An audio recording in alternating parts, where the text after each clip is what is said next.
3 things I wish I knew in my early 20s about my feminine hygiene. These. When I tell you exfoliating gloves have changed my life. Now, if you don't want to feel like a baby's booty skin, I suggest you stay away. Go be crusty somewhere else. But baby, I need my shower to be a full exfoliating routine. I need to feel scrubbed.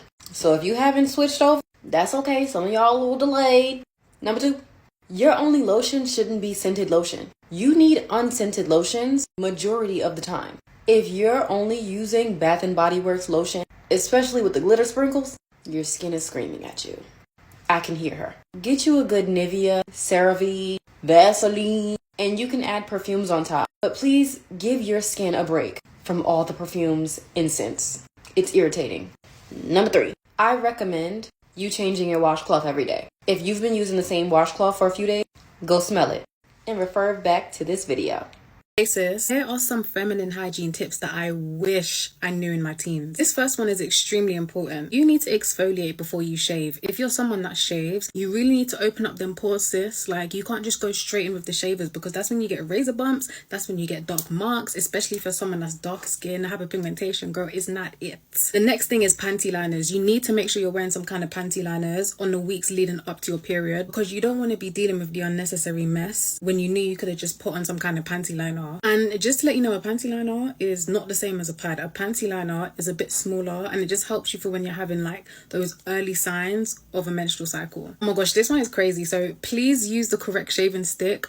When I was younger, I used to use a shaving stick with just one blade on it, and I would wonder why I would get all of these ingrown hairs and everything like that. You need to use a 3-blade razor stick, and even better, use a men's one. You are going to rip your skin just using one blade. You need at least 3 blades so you can really get to them fine hairs that just are stubborn as heck. Use different body cloths for different parts of your body. And when I say body cloths, I mean the thing that you actually put the soap on to scrub your body. There needs to be one for your behind, there needs to be one for your front, there needs to be one for your main body, and then there needs to be one for like your face, etc. Just use different body cloths, because mixing all of that bacteria together cannot be good for you. My final tip is diet. Oh my gosh, I actually underestimated how important diet is, especially coming up to your menstrual cycle. When you eat rubbish coming up to your menstrual cycle, you're going to suffer. At least a week before, try and eat some really healthy foods. This has worked for me so well when it comes to cramps, when it comes to pain. Another thing that worked for me really well with my cramps was fasting. There's something called a 16-8 fast, right? And you have an 8-hour eating window, but you have a 16-hour window where you fast.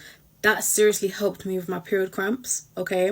When I don't do that, I can definitely see a difference. Your diet and your health is just as important as those painkillers you're taking when you're on your period, sis. Let me tell you some tips that will literally just transform your hygiene girl to girl. Like, trust me, I learned. Starting off, this should be known, but no scented soap down there at all. Like, no fragrance, no bad stuff, just pure clean soap.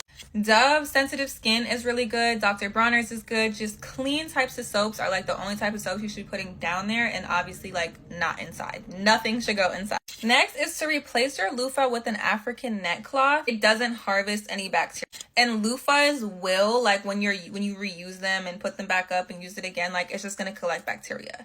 And if you're washing your skin, why would you want to like also be washing with bacteria? Like, that's the point, you know. Next, girl, double cleanse. Like, double cleanse your face, double cleanse your body, double cleanse. You would be surprised how much you would see on the second time cleansing and how much cleaner you feel on the second time cleanse. If you're dirty, start with an antibacterial wash. I like the Dove or Dial, and then wash with like a moisturizing wash afterwards to kind of help with the dryness from the antibacterial. Otherwise, you could double cleanse with anything that you want. You could even use the same soap if you wanted to. Another tip is when you're wearing makeup, make sure you're washing your face with an oil cleanser. An oil cleanser is going to just like get all of that makeup and dirt and bacteria out of your pores. And then to get the oil off, you're going to wash with a water-based gel type of cleanser, just so that your skin could be free and clear of oil. Start using an oil after you shower, because the oil with the moisturizer, like your skin will be 100 times more hydrated than if you were to just use the regular moisturizer alone. Like, body oils changed my life.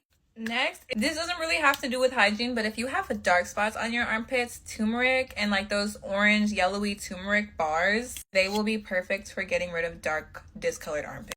Also, if you were sweaty, use an antibacterial soap on your armpits and just let it marinate so that you are sure that the smell does not stick even after the shower. But yeah, that's it for today. I hope this helps you. Let me know if y'all want a part.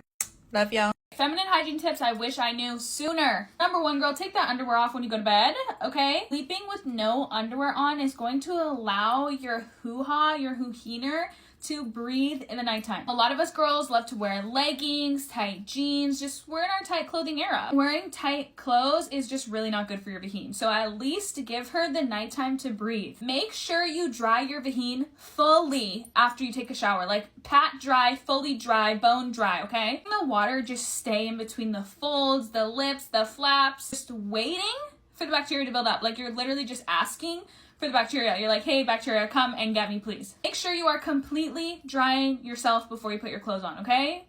Thank you. Next, panty liners, panty liners, panty liners. If you're a woman who has a lot of discharge, and don't be scared, discharge is normal, okay? Unless it's got a funky smell, it has a weird color, or it's abnormal to what you usually experience, then you're good, girl. So if you're someone who has a lot of discharge, put a freaking panty liner on your underwear, okay? It's a little dirty, snatch that off and put another one on. That way it's not just sitting in your underwear and making you stink. Anyway, if you want more feminine hygiene tips, please let me know. And also leave some down in the comments for the girls.